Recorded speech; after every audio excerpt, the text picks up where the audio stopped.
Wajib iman, wajib aman, wajib imun. Berolahraga, riang gembira, mencegah kita jatuh sakit. Makan bergizi tiap hari, tidur cukup itu pasti. Dan janganlah panik, berdoa tiada henti. Wajib iman, aman, imun. Pakailah maskermu, jagalah jarakmu, cuci tanganmu selalu. Kita raih bahagia dengan iman, aman, imun.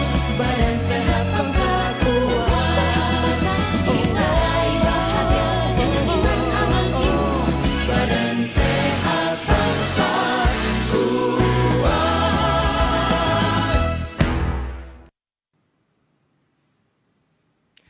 Halo Sobat Tangguh, apa kabar? Senang sekali saya Boy Bakamaro Ginting dapat hadir menemani Anda pada siang hari ini. Semoga tetap dalam kondisi sehat dan selalu semangat dalam beraktivitas. Tak akan lelah, saya mengajak Anda untuk selalu disiplin menerapkan protokol kesehatan, kapanpun dan dimanapun Anda berada. Jangan lupa pula untuk mengurangi kegiatan yang berpotensi menimbulkan kerumunan. Dan hari ini kita akan berdiskusi mengenai update RSDC Wisma Atlet dalam menjaga ketahanan fasilitas pelayanan kesehatannya, yang disiarkan secara langsung dari Media Center Satuan Tugas Penanganan COVID-19 Geraha BNPB Jakarta. Kemarin Indonesia mencatat kasus tertinggi sepanjang masa pandemi ini. Sebanyak 20.000 orang lebih terkonfirmasi positif. Peningkatan kasus selalu diikuti dengan peningkatan keterisian BOR ataupun rasio tempat tidur terpakai di ruang isolasi RS rujukan COVID-19. Kementerian Kesehatan pertanggal 23 Juni 2021, BOR rumah sakit rujukan COVID-19 di sejumlah daerah sudah mencapai 90%. Demikian halnya di ibu kota Jakarta. Kondisi ini sudah jauh melebihi ambang batas yang ditetapkan oleh Badan Kesehatan Dunia ataupun WHO. Tempat-tempat isolasi terpusat seperti RSDC Wisma Atlet yang dipersiapkan untuk merawat pasien dengan gejala ringan dan sedang terus mengalami peningkatan. Per tadi pagi sudah mencapai 85% lebih. Lantas bagaimana menjaga ketahanan fasilitas kesehatan dalam kondisi penuh tekanan, namun pasien tetap mendapatkan perawatan optimal? Telah hadir sore hari ini di studio, melalui sambungan video conference maksud kami, Bapak Kolonel Kesehatan Dr. Mintoro Semego MS, selaku Koordinator Humas Rumah Sakit Darurat COVID-19 Wisma Atlet Kemayoran. Salam sehat, Dok. Pak Salam Dr. sehat, Mego. Mas. Siap, salam sehat. Ya, terima kasih untuk waktunya mau bergabung di siang hari ini. Saya mewakili tim Media Center Satgas juga turut berbelasungkawa yang sedalam-dalamnya atas berpulangnya rekan perawat di Rumah Sakit Darurat COVID-19 Wisma Atlet akibat COVID-19. Pengabdiannya akan selalu dikenang dan semoga keluarga yang ditinggalkan senantiasa tabah. Dan narasumber yang kedua telah juga bergabung melalui video conference, Dr. Lia G. Partakusuma SPPK MM Mars, selaku Sekretaris Jenderal Persi ataupun Perhimpunan Rumah Sakit seluruh Indonesia. Salam sehat Dr. Lia, terima kasih telah meluangkan waktu juga untuk dialog siang hari ini. Salam sehat, iya. Ya, sebagai informasi. Assalamualaikum warahmatullahi wabarakatuh. Waalaikumsalam, Dokter. Sebagai informasi sebelum kita mulai perbincangan, kondisi studio telah disanitasi, mikrofon yang saya gunakan juga telah didesinfeksi dan kami juga senantiasa menjaga jarak dan tetap mengenakan masker. Talk show ini juga memperhatikan protokol kesehatan dan ditujukan untuk semua Anda kalangan. Dan pertama-tama saya akan bertanya terlebih dahulu kepada Dr. Mego terlebih dahulu. Yang pertama ini Dokter, kemarin keterisian sempat mencapai 90,22% ya Pak. Ini artinya sudah sangat penuh jika Ya, betul. Ya, dan jika kecepatan penambahan pasien yang datang berjumlah ratusan, lantas bagaimana dinamika ataupun mungkin ada skema yang akan dilakukan di Wisma Atlet dalam sepekan terakhir ini? Dr. Mego, silakan. Ya, baik, terima kasih Mas. Kami minta maaf dulu, ini sebelumnya yang mestinya bicara adalah Bapak Kapuskas, tapi Bapak Kapuskas hari ini ada kegiatan dengan Panglima, jadi Bapak Kapuskas memerintahkan saya untuk memberikan penjelasan di acara ini. Memang untuk kasus ini sangat banyak sekali, jadi kami sekarang itu untuk pasien masuk ke Wisma Atlet kita mulai mengandalkan call center. Call center jadi betul-betul diatur pasien masuknya Jadi pasien bisa menghubungi call center dulu, apakah dia dalam kondisi gejala sedang sampai berat atau gejala ringan.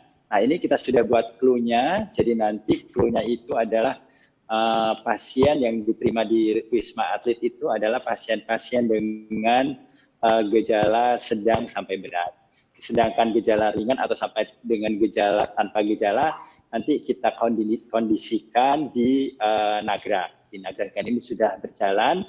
Jadi sampai sekarang melalui PPKM skala mikro dari nah ini, jadi ini adalah mengenai pasien hari ini 78, jadi tingkat hunian 85% sebetulnya mengerikan juga, tetapi kita tetap semangat apapun kita laksanakan, apapun kita kerjakan. Kira-kira begitu, Mas. Ya, Dr. Mego, ini kan peningkatan jumlah orang sakit dengan begitu cepat, ini kan pastinya kalau banyak pasien semakin akan ada pengaruh terhadap perawatan pasien, terutama yang di Wisma Atlet. Ini bagaimana fasilitas kesehatan di sana? Apakah dapat mengimbanginya, dokter? Baik, jadi kami selalu tiap pagi itu ada namanya morning report. Morning report itu kita kumpulkan baik tenaga kesehatan maupun tenaga-tenaga yang menunjang kegiatan perawatan seperti misalnya dari oksigen, terus lift. Nah, itu kita kondisikan. Alhamdulillah sampai pagi ini sudah terlaksana dengan baik. Jadi walaupun pasiennya banyak, kita tetap melaksanakan dengan sepenuh hati lah, dengan sepenuh hati. Memang jadi lebih banyak, jadi lebih crowded lah istilahnya, lebih crowded, tetapi kita laksanakan dengan bisa sampai sekarang masih terlaksana dengan baik. Ya, dalam arti lain standar operasional masih memenuhi ya, dokter ya? SOP-nya masih sesuai, siap. Oke, baik. Saya selanjutnya ke Dr. Lia.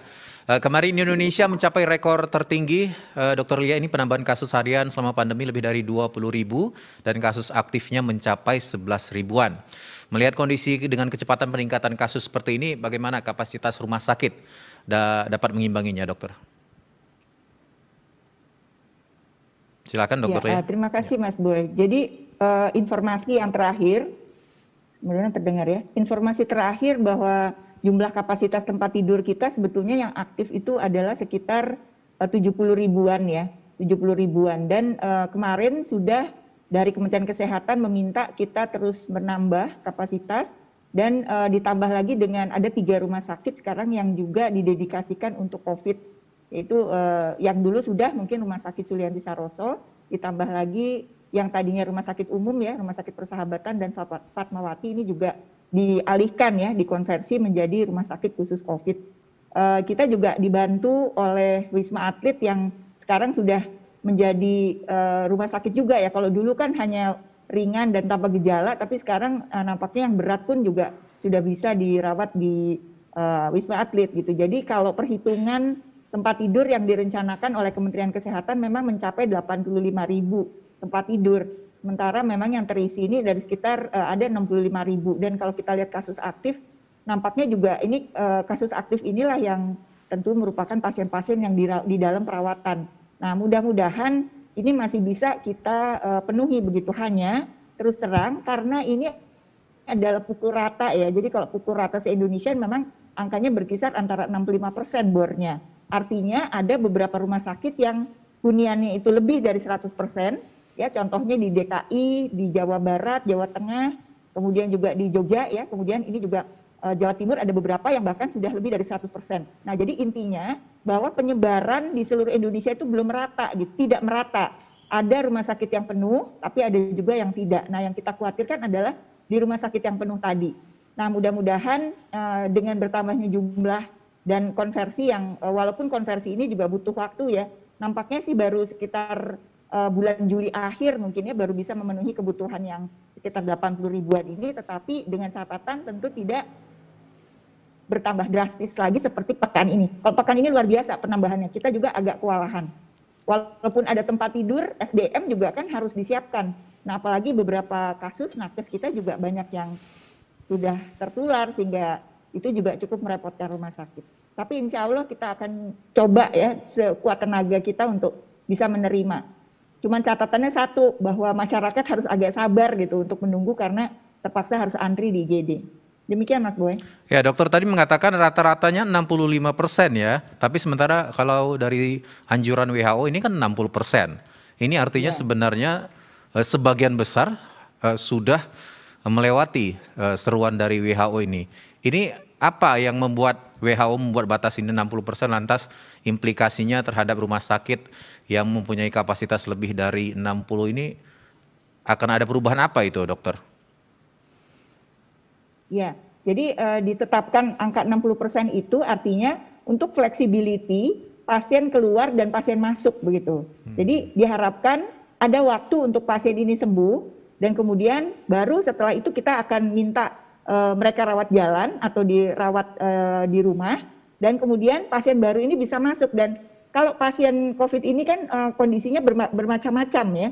Ada yang mulai ringan, sedang, berat ya. Mungkin kalau dengan adanya spare 60% itu artinya 40% ini adalah di mana kita bisa memindahkan misalnya dari yang sedang ke berat.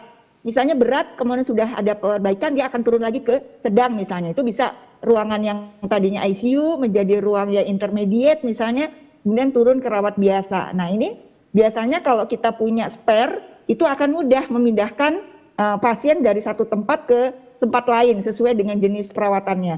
Tapi kalau misalnya lebih dari 60%, apalagi seperti sekarang yang sudah ada di DKI sendiri sudah rata-rata mungkin mendekati 90%, itu tidak ada spare lagi. Sehingga pasien masuk itu susah betul untuk mereka bisa masuk. Karena yang di ICU misalnya itu belum sembuh juga gitu, belum bisa untuk dipindahkan ke intermediate misalnya atau ke ruangan biasa. Nah ini yang menyebabkan stagnan gitu. Sulit kita untuk menggerakkan kalau posisinya mereka itu sudah lebih, apalagi lebih dari 90%, itu rasanya berat sekali. Artinya rata-rata 65%, ini berarti sebagian besar sudah ada antrian walaupun mungkin sedikit ya, dokter? Iya, ya. Karena ini kan seluruh Indonesia angka itu. Seluruh Indonesia itu ada juga yang misalnya di tempat yang di luar Jawa itu yang mungkin hanya bornya 30%. Nah mungkin karena dia tempatnya jauh, mungkin juga tidak deteksinya juga mungkin belum ada, atau mereka bahkan di sana memang COVID-nya rendah, itu kan terhitung juga dalam angka nasional gitu. Jadi angka ini memang sangat individual tergantung provinsinya. Kalau pada provinsi yang Jawa Tengah, Jawa Barat, DKI dan sebagainya, Banten tadi itu memang rata-rata sudah lebih dari 80%. Yaitu yang udah spare-nya itu susah sekali digerakkan ya. Baik dokter, ini ada prediksi nggak rata-rata 65% ini akan sampai berapa lama dokter? Ya, nanti ini kalau misalnya tempat tidurnya nambah, memang sih akan jadi turun gitu. Jadi memang tempat tidur secara nasional nampaknya bornya jadi turun, tapi kita akan lihat lagi di dalam satu provinsi nih. Kalau misalnya provinsi tersebut angkanya terus naik pasiennya, bisa jadi angka ini tidak mengejar. Kecepatan menyediakan ruangan dengan kecepatan pasien itu masuk ke rumah sakit bisa jadi tidak seimbang. Nah, jadi ini tergantung dari berapa banyak nih pasien yang harus masuk ke rumah sakit. Tidak bisa diprediksi lah ya dokter ya. Ya kan hitung-hitungannya itu 20% dari pasien COVID itu membutuhkan perawatan. Nah, jadi kalau kita lihat makin banyak, kalau kemarin misalnya tambah 20.000 misalnya, 20.000 itu hitung saja kurang lebih 20% itu dia akan membutuhkan perawatan. Baik itu perawatan yang sedang ke arah berat maupun berat ke arah kritis maupun dikritis gitu. Oke, baik. Jadi, dokter. Mudah-mudahan sih tidak bertambah ya. Ya, untuk pasien ataupun calon pasien mungkin apa yang bisa menjadi himbauan agar misalnya nanti harus dirawat di rumah sakit ini tidak membuat rumah sakit menjadi bebannya semakin berat, atau mungkin ada persiapan mungkin yang bisa menjadi himbauan dari dokter? Ya, jadi kami menghimbau kalau misalnya ada di masyarakat ada yang terdeteksi positif ya, misalnya dalam pemeriksaan laboratorium PCR positif, itu mohon kiranya untuk mengukur dulu bahwa apakah saya ini ada gejala atau tidak. Ya, misalnya mengukur suhu tubuh, kemudian apakah pernapasan saya ini ada sesak atau tidak, adakah keluhan lain seperti misalnya diare, ya, kemudian apakah misalnya saya merasa sangat lemas, misalnya badan saya sampai susah sekali digerakkan gitu ya, atau tidak mau makan. Nah, kalau misalnya ada gejala semacam itu, silahkan datang ke rumah sakit. Ya, tetapi bila tidak ada gejala seperti itu, maka disarankan untuk lapor saja ke puskesmas atau ke dokter pribadi terdekat, kemudian mungkin bisa isolasi mandiri di rumah. Nah, kemudian secara berkala akan melaporkan kondisinya kepada dokter tersebut gitu. Mungkin by phone saja atau menggunakan telekonsultasi seperti itu. Jadi tidak usah panik harus langsung buru-buru ke rumah sakit. Apalagi kalau misalnya hasil ini kebanyakan kan dapat dari rapid antigen. Nah, itu kan banyak sekali ini dapatnya hasil antigen ini dan belum tentu juga pasien itu bergejala. Jadi kami sarankan tentu kalau yang tidak ada gejala ini lebih baik di rumah, kondisikan ruangan itu seperti tempat isolasi. Jadi Anda tetap harus diisolasi. Tapi bila tidak memungkinkan, misalnya rumah tidak memungkinkan karena kamar mandi misalnya hanya satu serumah dan sebagainya, ini bisa menghubungi, misalnya yang tadi disampaikan oleh Pak Mego bahwa sekarang ini sudah ada rusun yang dirubah untuk menjadi tempat penampungan atau isolasi yang terpantau. Nah, mungkin bisa menghubungi itu. Jadi nanti mereka akan ditempatkan di sana sampai dengan waktu tertentu dan kalau misalnya memang dianggap infeksiusnya hilang, maka dia boleh pulang begitu. Jadi tidak usah buru-buru. Dan satu lagi, apabila berat, sesak sudah ada, demam sudah tinggi, kemudian juga merasa tidak mau makan dan sebagainya, dibawa ke rumah sakit. Tapi artinya gini, sekarang ini kami banyak sekali dapat telepon, minta cari kamar. Nah, sebaiknya tidak seperti itu, tapi ada sistem rujukan. Tadi ada call center misalnya. Atau misalnya datang ke IGD, terpaksa kami harus memilah. Kami harus screening dulu untuk menentukan apakah memang ini pasien ini bisa dirawat dan dirawatnya apakah dirawat biasa atau di ICU gitu. Jadi memang sulit sekarang kalau kita mencari kamar ya dengan hanya menelpon. Nah, kecuali kita juga bisa menggunakan sistem rujukan terpadu tetapi harus dibimbing oleh puskesmas. Kalau pasien sendiri itu akan sulit gitu. Jadi istilahnya jangan sampai pasien yang mencari-cari sendiri kamar. Karena ini bukan rujukan kamar tapi rujukan pasien. Kita harus tahu bagaimana medisnya, bagaimana kondisi sekarang, ada di mana, sudah berobat apa, itu yang kami juga perlu tahu itu. Jadi masyarakat jangan panik, ya gunakan jalur yang seharusnya. Yang penting adalah kontak dengan petugas kesehatan setiap hasil positif yang Anda terima, seperti itu. Baik, dokter, saya kembali ke Dr. Mego. Ini apakah tadi disebutkan ada call center ya, dokter ya? Apakah ini bagian dari juga mempersingkat waktu screening pasien tadi?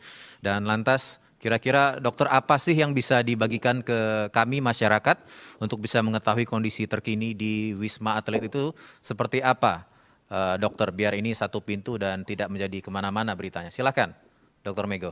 Baik. Jadi betul sekali yang seperti disampaikan Dr. Lia itu. Jadi kita itu bukan pasien. Jadi nanti kita itu sudah punya kontak dengan petugas puskesmas.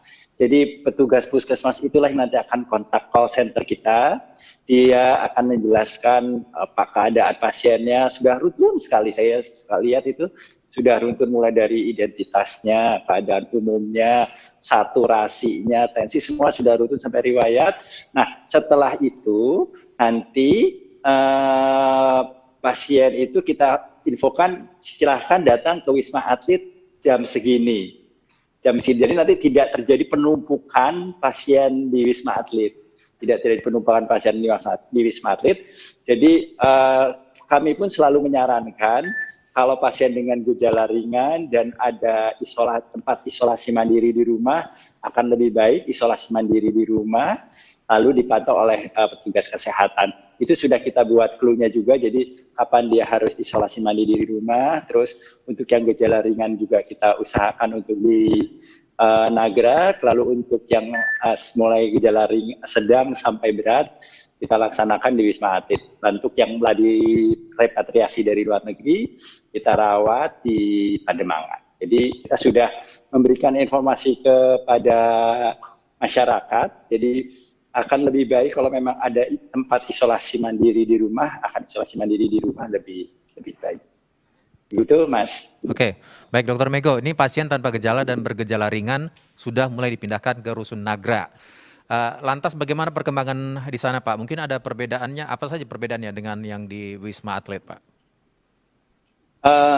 Perbedaannya karena di sana ringan, jadi ya pasien juga bisa lebih leluasa karena gejala ringan, bisa olahraga, bisa ya karena sama ringan lebih enak, mereka lebih leluasa olahraga bisa. Jadi tempatnya pun sangat memungkinkan untuk melakukan itu semua. Jadi mereka pagi-pagi jam-jam 9 itu pada berjemur dan melakukan olahraga. Sama di Wisma Atlet pun kalau yang sudah mulai membaik, mereka pagi-pagi itu berolahraga seperti itu. Ketersediaan logistik kurang lebih sama Pak ya? Sama. Jadi kita ketersediaan logistiknya sama. Kalau tidak salah kemarin itu di Nagrak itu sekitar 500, sudah sampai 500-an yang dirawat di sana. Di Wisma Atlet hari ini 6.000, sama logistiknya kita, jenis makanannya sama. Pasien dan petugas sama makannya, jadi kelihatan sama, Keterisiannya Pak, berapa persen di Nagrak? Di Nagrak mungkin masih sedikit ya, karena itu kan bisa mencapai 4.000, tetapi sementara masih difasilitasi sekitar 1.000. Jadi kalau 1.000 sekitar 500 ya masih 50% ininya, huniannya. Oke, baik. Kembali ke Dokter Lia. Ini dokter, berdasarkan audit mortality yang dilakukan Satgas di DKI Jakarta dan Jawa Timur pada 2020, terjadi kematian di 50% rumah sakit, baik rujukan maupun non-rujukan. Bagaimana agar masyarakat bisa mengenali gejala ataupun memahami dengan baik kondisi kesehatan kita, dokter? Ya, seperti tadi sudah saya sampaikan bahwa yang penting masyarakat setelah tahu bahwa positif, yang pertama tentu harus mengenali dulu ya gejala apa yang kita anggap sebagai keluhan yang berat ya. Yang paling berat memang kalau kita sering lihat itu adalah sesak napas. Ya, sesak napas itu adalah yang paling sering menyebabkan kematian ya. Jadi artinya bukan hanya saturasinya saja sudah rendah, tetapi juga sudah mengalami kesulitan bernapas. Nah, gejala sebelum itu pada umumnya keluhannya adalah demam ya, demam, kemudian juga sering disertai dengan nyeri-nyeri badan dan lemas sehingga sulit untuk makan, kadang-kadang merasa mual, ada diare, kemudian juga seringkali pasien tersebut ada yang tidak bisa mencium, tidak bisa membau dan tidak merasa, ya itu juga patognomonis untuk satu keluhan COVID-19 ya. Nah itu untuk hal-hal yang seperti itu memang sudah harus datang ke rumah sakit. Kalau misalnya pada saat isolasi mandiri, memang sebaiknya sih sudah melengkapi juga dengan misalnya pengukur suhu ya, kemudian juga melakukan kalau bisa membeli untuk mengukur PO2 ya, saturasi oksigen.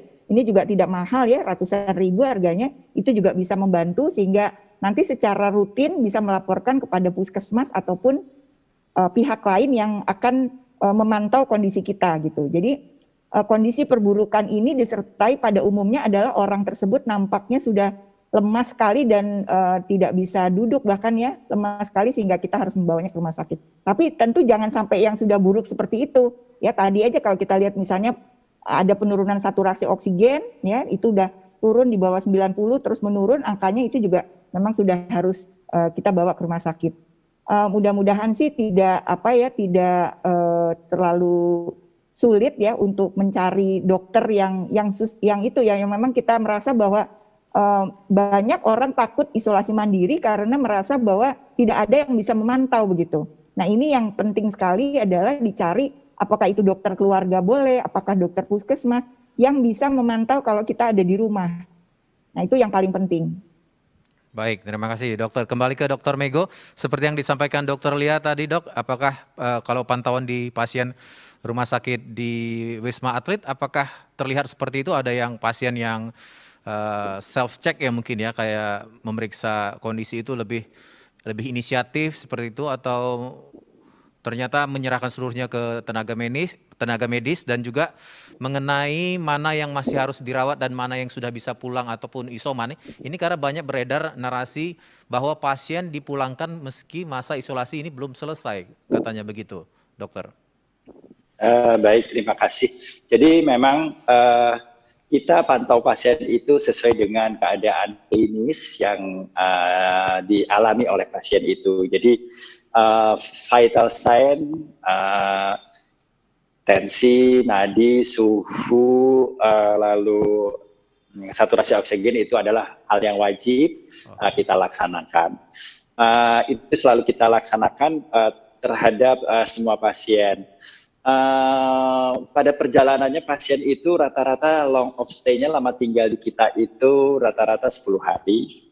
10 hari dan rata-rata di hari ke-7 itu sudah pada sehat, memang sehat, sudah pada bagus, dan kita pun kita periksa hasil PCR-nya, memang ada yang positif tapi CT-nya sudah sangat tinggi dan tidak ada gejala. Akhirnya untuk memenuhi pasien-pasien yang memang CT-nya rendah, akhirnya pasien itu kita pulangkan dengan syarat adalah isolasi mandiri di rumah selama 14 hari lagi. Jadi pasien pun menyadari hal itu karena kita berikan penjelasan secara baik-baik. Karena makin banyak ini sekarang yang masuk di Wisma Atlet, rata-rata CT-nya 17, di bawah 20. Jadi kalau sudah tinggi CT-nya kita pulangkan dengan persetujuan DPJP. Jadi dengan persetujuan dokter penanggung jawab pasien tersebut. Ya, yang pasti informasi disampaikan secara terbuka ke pasien ya, Betul. dokter ya. Ya. Mengenai ketersediaan ventilator, dokter, dan juga obat-obatan dan oksigen di Wisma Atlet, ini kan sangat vital juga. Bagaimana menjaga suplai ketersediaannya untuk 3 hal ini di Wisma Atlet, termasuk perlengkapan keamanan untuk para nakesnya, dokter, seperti APD. Apakah masih sempurna semua, masih tercukupi, dokter? Jadi untuk pertama yang untuk APD itu kita cukup sekali karena kemarin di saat kita pasien sedikit itu kita dapat bantuan dari BNPB cukup banyak APD itu, jadi kita simpan dan ternyata betul waktu itu Ketua Satgas itu mengatakan ini habis Lebaran akan naik. Jadi betul sekali, jadi kita masih cukup sekali untuk ke depan. Obat-obatan alhamdulillah juga cukup. Kita terus untuk ventilator sebetulnya ada kekurangan, tetapi cukup karena pasiennya bertambah banyak terus, sementara kita tidak bisa menolak pasien yang memang keadaannya kritis. Sementara ini cukup bisa kita handle dengan baik, Mas. Oke. Sekarang ke Dokter Lia, itu tadi kalau di Wisma Atlet ada dan cukup, lantas kalau pantauan di seluruh rumah sakit di Indonesia seperti apa, dokter? Atau ada item yang cenderung membutuhkan lebih banyak atau tercukupi semua, dokter? Ya, pada umumnya rumah sakit memang sudah dipesankan untuk menyiapkan sampai dengan 3 bulan ke depan. Jadi seperti obat-obatan, APD itu memang cukup ya. Kemudian kalau ventilator itu tergantung rumah sakitnya. Kalau rumah sakitnya memang rumah sakit besar dengan ICU yang cukup banyak, biasanya ventilator itu sudah disediakan sesuai dengan kapasitas. Nah, yang paling agak susah adalah yang bahan habis pakai atau yang kira-kira seperti contohnya oksigen yang harus ada penambahan.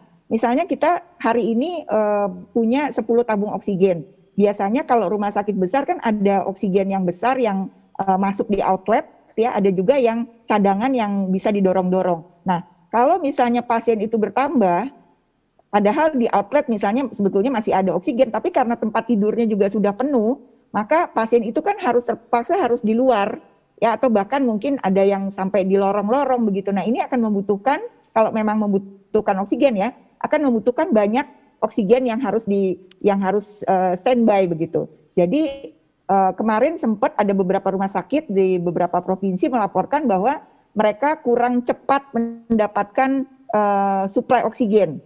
Ya, artinya mau ditukar kan, yang oksigen yang kosong ditukar dengan yang baru, atau misalnya yang tadinya 2 hari sekali kita mendapat pasokan oksigen cair, sekarang ini karena pasien banyak kita minta tiap hari. Nah, itu yang menyebabkan agak sempat seperti udah agak kekurangan begitu. Tapi bagus sekali dalam waktu 2 hari ini kami mendapatkan respon baik ya, terutama yang kemarin banyak kekurangan itu adalah di daerah Jawa Tengah dan Jogja. Alhamdulillah mobilisasinya menjadi baik karena provinsi itu sudah meminta kepada pemasok untuk mempercepat datangnya oksigen tersebut.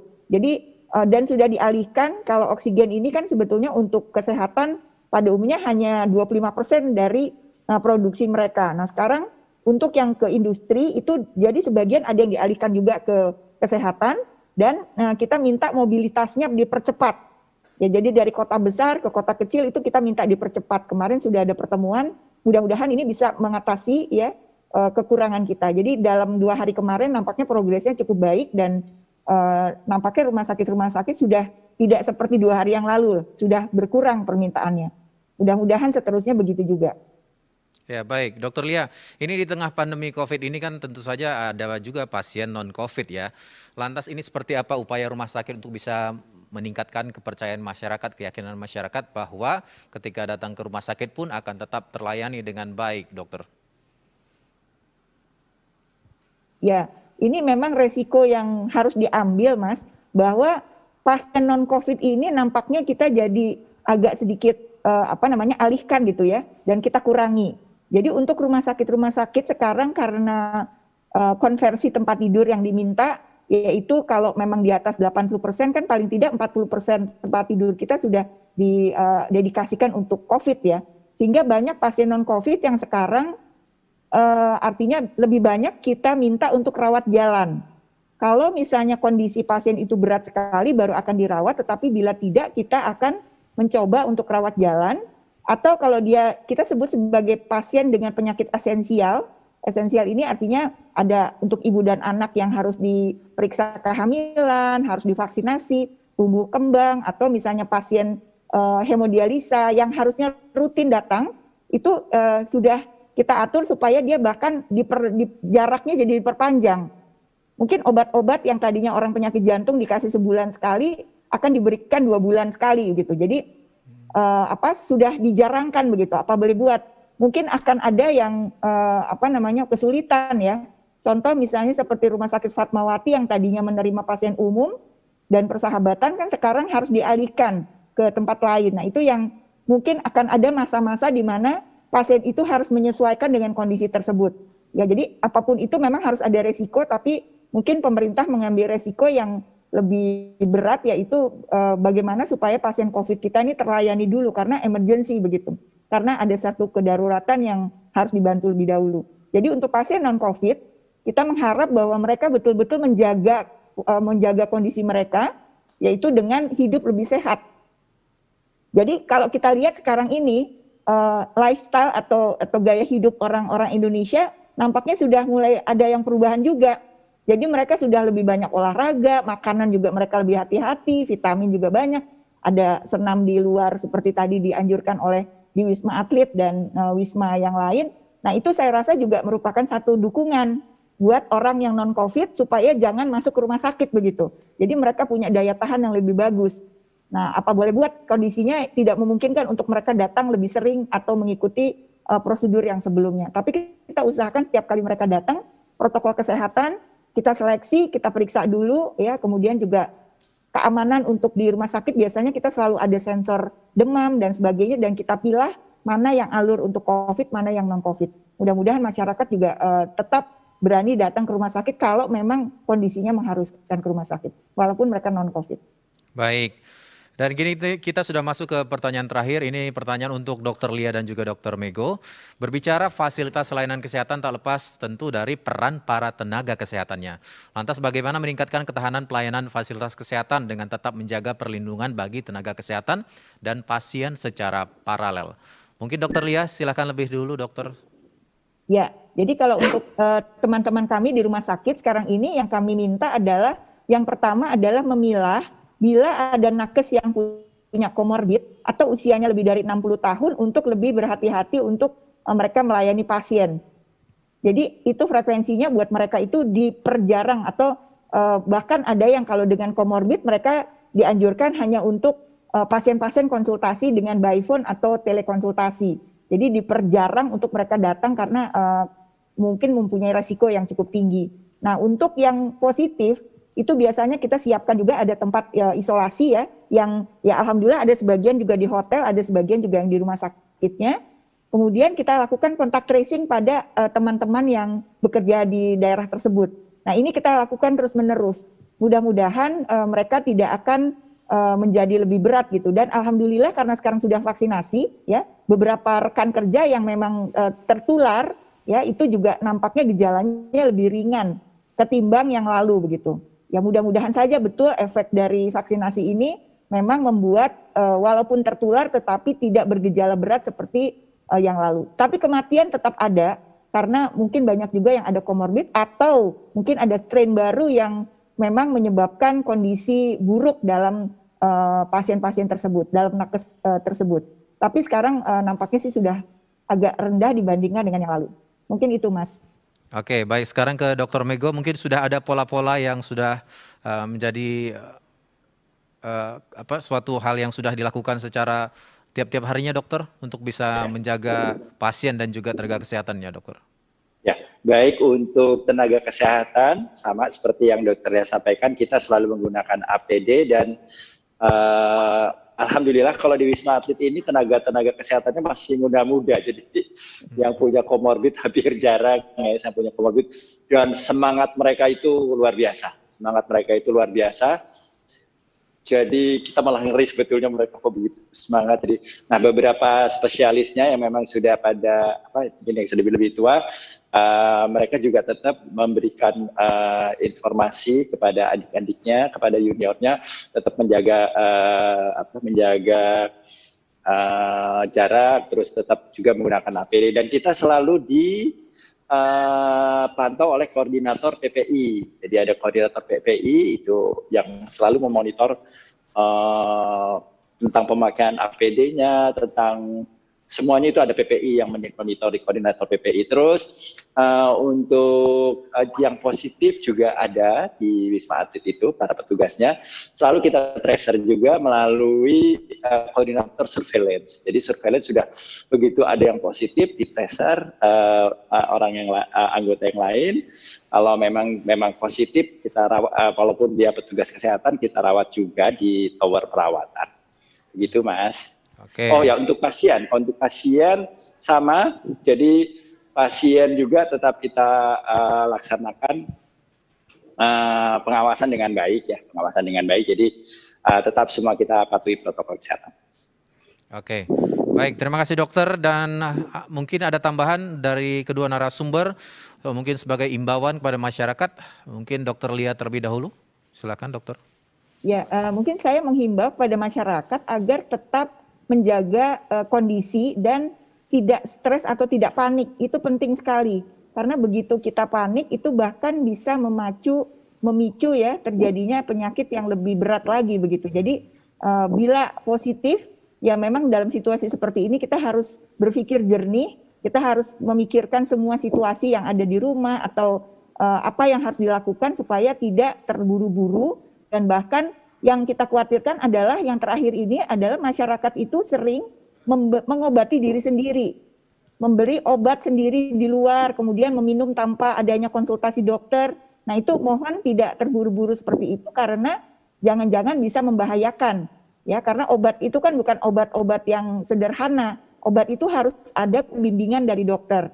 Jadi usahakan bila Anda positif, hubungi dulu dokter.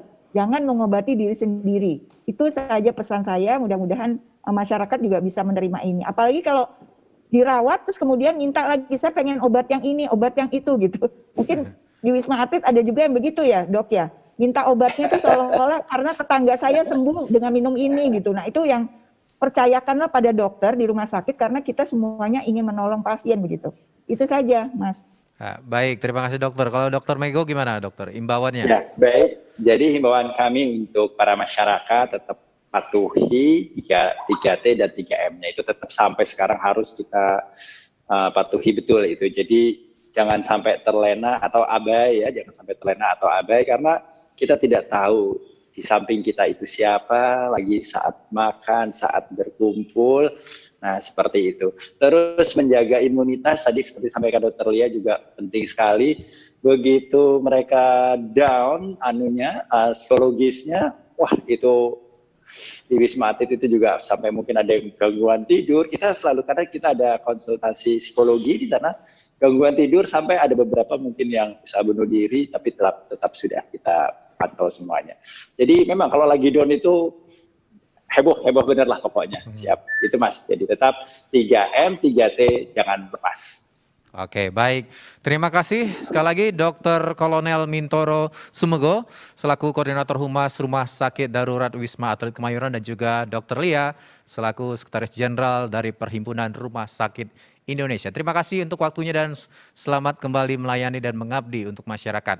Dan tiba saatnya kita di penghujung acara. Semoga bincang-bincang hari ini bermanfaat untuk kita semua. Serta jangan lupa untuk selalu, yang pertama, memakai masker dengan benar, Yang kedua, menjaga jarak dan menghindari kerumunan. Yang ketiga, mencuci tangan menggunakan sabun dengan air yang mengalir. Dan yang keempat, mengurangi kegiatan di luar rumah. Kita akhiri talk show siang hari ini. Saya Boy Bakabaro Ginting bersama tim yang bertugas dan para narasumber pamit undur diri. Selamat siang dan salam tangguh.